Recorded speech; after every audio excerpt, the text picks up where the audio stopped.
Ce que je rencontre souvent, c'est des corps adultes qui sont pas très adultes dans leur comportement. Si j'ai pas de maturité émotionnelle, si j'ai pas cette capacité de me gérer moi-même, de prendre conscience de ce qui est vivant, de me gérer moi-même, comment est-ce que je peux espérer d'être dans une gestion en relation avec l'autre? Et c'est encore moins possible, je pense, dans une posture de leadership.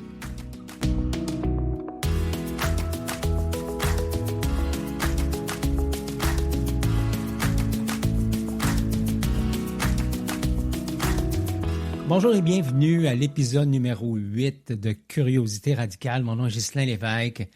Aujourd'hui, il sera question de quand l'intelligence émotionnelle devient un acte de leadership. On va parler de la distinction entre la maturité émotionnelle et la maturité relationnelle. On va parler d'une confusion aussi de départ qui est importante, que je retrouve sans cesse dans le milieu de travail, chez les leaders que j'accompagne. On va parler du vrai terrain de jeu. On va parler du moment où l'émotion devient un enjeu, parce qu'à la base, l'émotion, dans un contexte de leadership, c'est de l'information utile. On va parler du vrai problème, qui n'est pas forcément l'émotion comme telle. On va parler de l'émotion, ou en fait de la capacité émotionnelle comme une compétence clé. Et on va aussi regarder qu'est-ce qu'un leader émotionnellement compétent arrive à faire dans un contexte de leadership. Alors, commençons par départager maturité émotionnelle de maturité relationnelle. Daniel Goleman, qui nous a présenté son modèle quelque part dans les années 90, si ma mémoire est bonne, parlait de 4 mouvements. La conscience de soi, la régulation de soi, la conscience de l'autre et la régulation de la relation avec l'autre. Ce n'est pas exactement les termes qu'il utilisait, mais c'est l'essence même, je pense, de ce qu'il proposait. Tout ce qui touche la relation à soi, la conscience de soi, l'autorégulation, c'est ce que j'appelle, moi, de la maturité émotionnelle. Tu vas souvent m'entendre parler de maturité émotionnelle. Et je parle de maturité émotionnelle parce que depuis le temps que j'accompagne les leaders, que j'interviens dans les équipes qui vivent du chaos, des crises, etc., ce que je rencontre souvent, c'est des corps adultes qui sont pas très adultes dans leur comportement.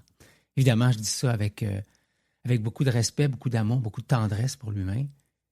Moi-même, le premier, il y a des moments où finalement, c'est l'ado de 13 ans qui est aux commandes et qui démontre son petit côté frustré. Puis des fois, c'est le jeune adulte qui veut montrer qu'il est la 8e merveille du monde. Bref, je ne suis pas toujours dans une posture qui est sage. Et le premier mouvement à mettre en place, c'est la conscience de soi et la maturité émotionnelle. C'est ça, c'est prendre conscience de ce qui est vivant et réguler, prendre soin de ce qui est vivant. Le deuxième mouvement, pour moi, c'est quand je suis en relation avec l'autre. C'est difficile d'être mature sur le plan émotionnel, ou en fait, sur le plan relationnel, si je n'ai pas de maturité émotionnelle, si je n'ai pas cette capacité de me gérer moi-même, de prendre conscience de ce qui est vivant, de me gérer moi-même, comment est-ce que je peux espérer d'être dans une gestion en relation avec l'autre? Et c'est encore moins possible, je pense, dans une posture de leadership.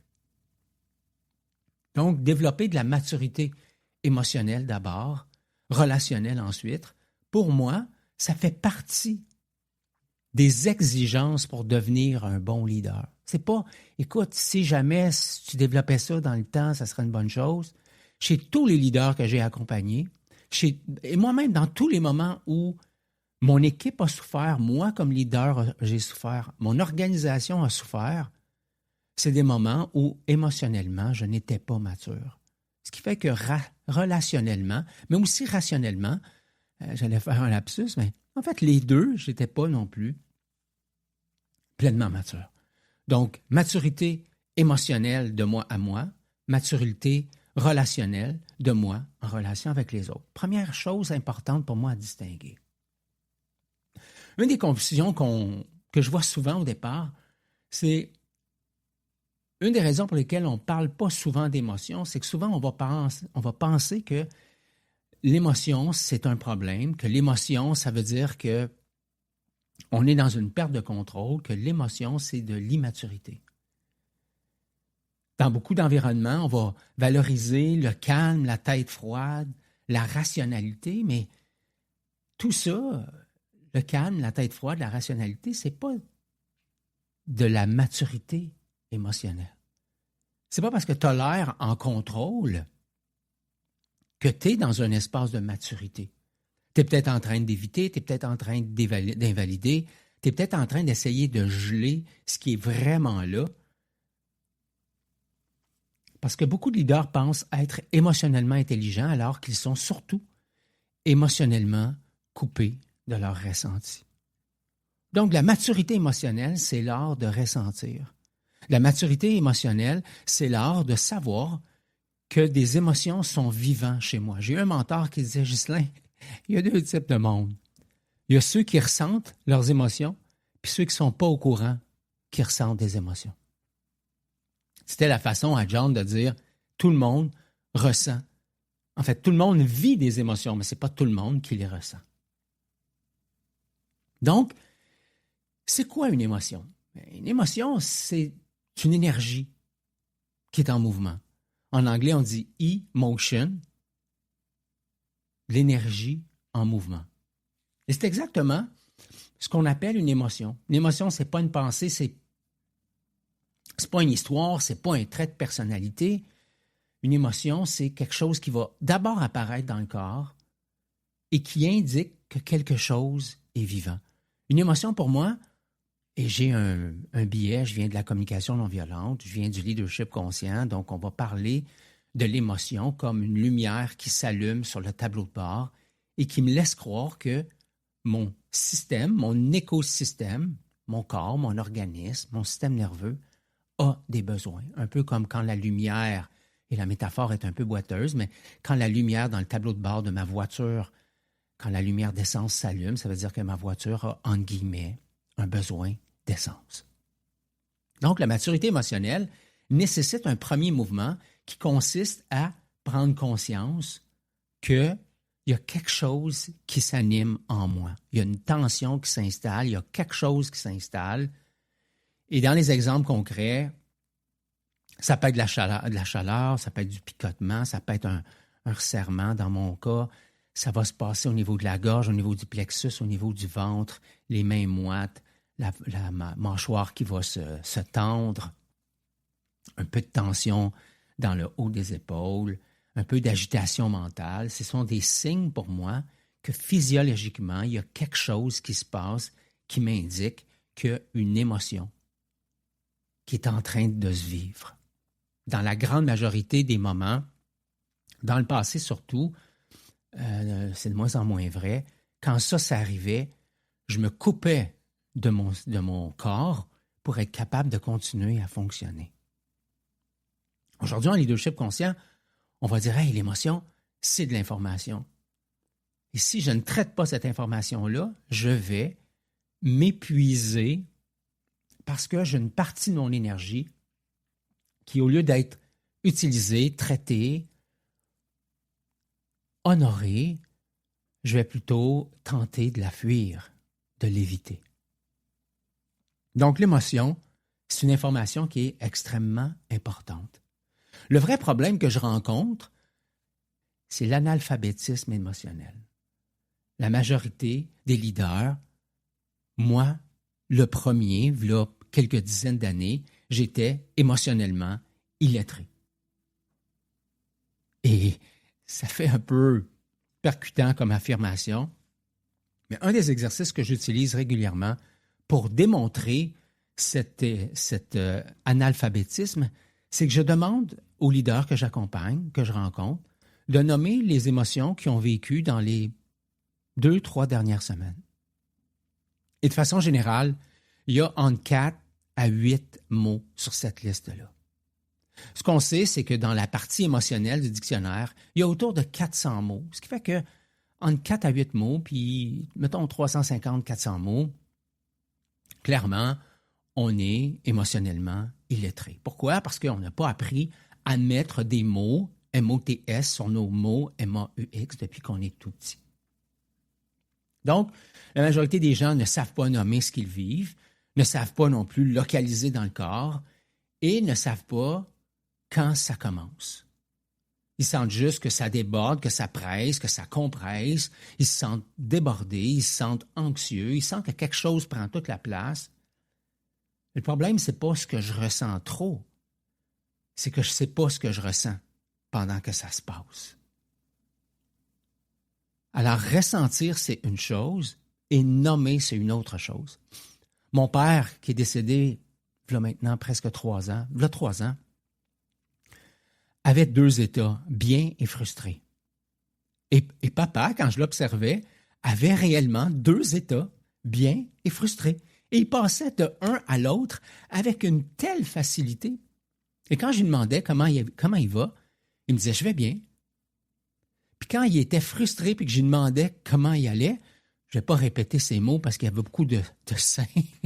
Mon père avait un langage un peu coloré. Et c'est ça. Papa avait principalement 2 états. Pourquoi? Parce qu'il avait la capacité de nommer uniquement 2 états. Pas beaucoup de nuances, pas beaucoup de finesse dans son vocabulaire émotionnel. Donc, pas beaucoup de finesse non plus, pas beaucoup de nuances dans sa capacité à vivre ses émotions. Ce qui fait qu'à un moment donné, quand je ne suis pas connecté à mon corps, l'émotion va prendre toute la place.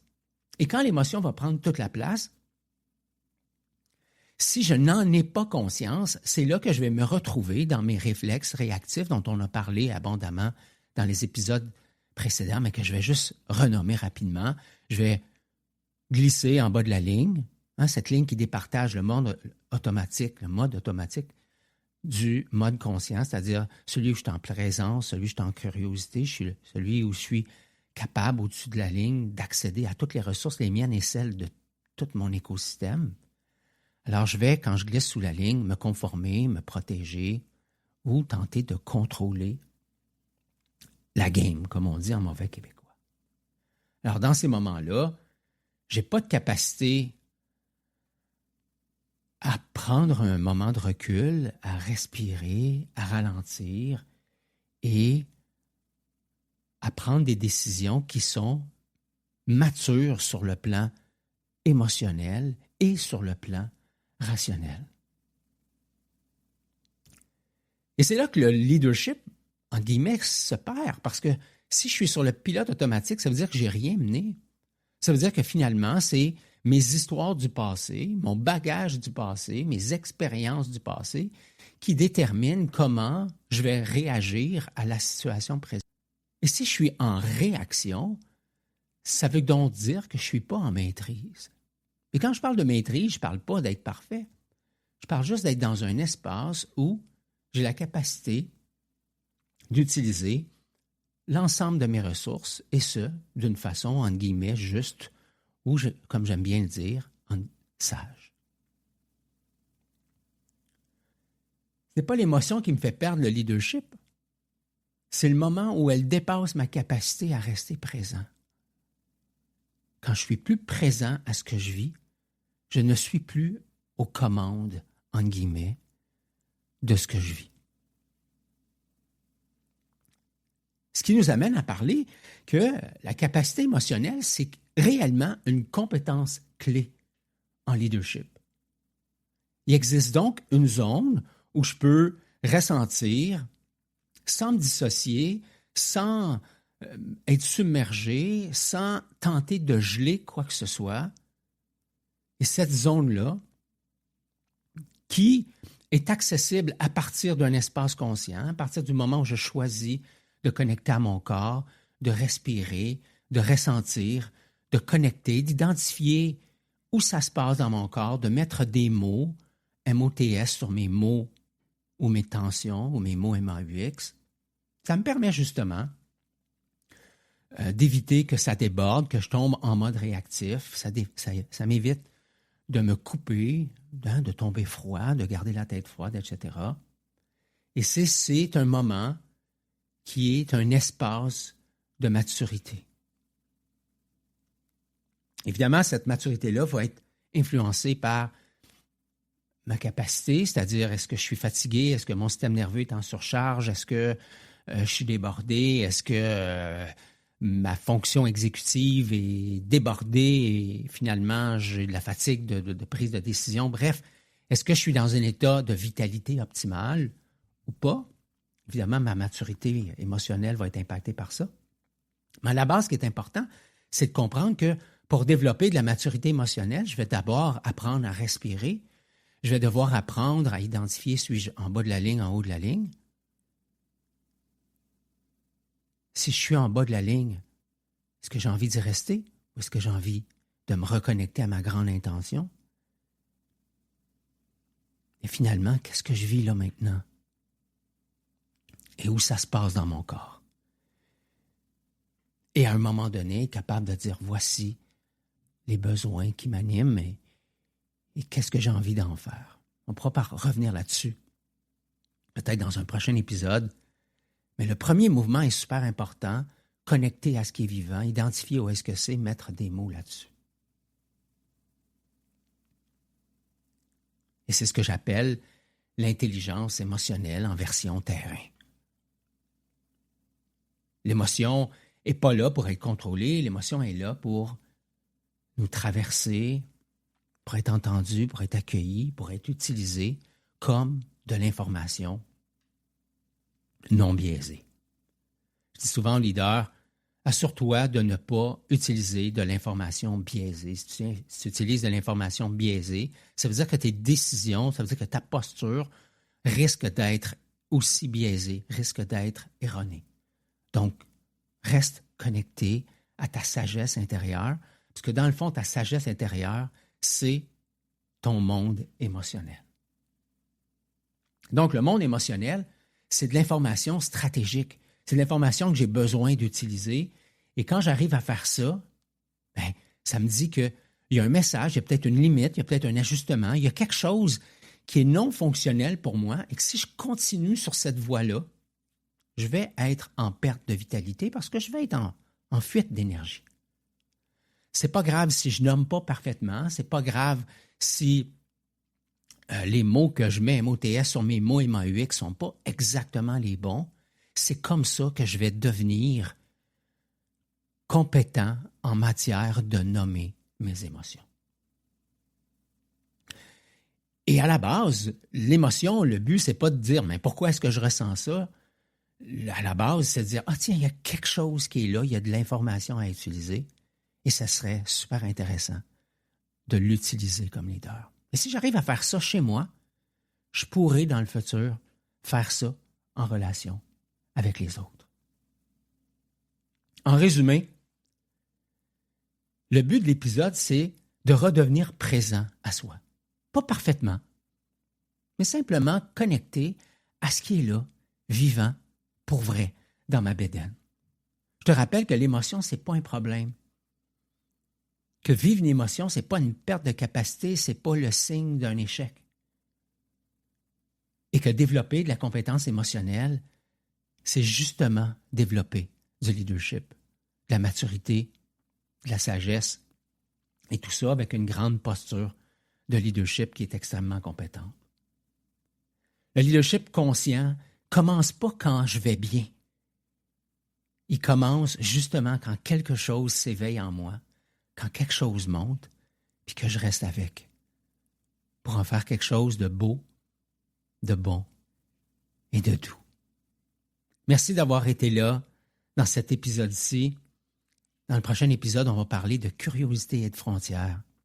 Cette importance d'installer les frontières pour être capable justement de maintenir la maturité émotionnelle, de développer de la maturité relationnelle et de faire grimper en compétences l'équipe que vous animez.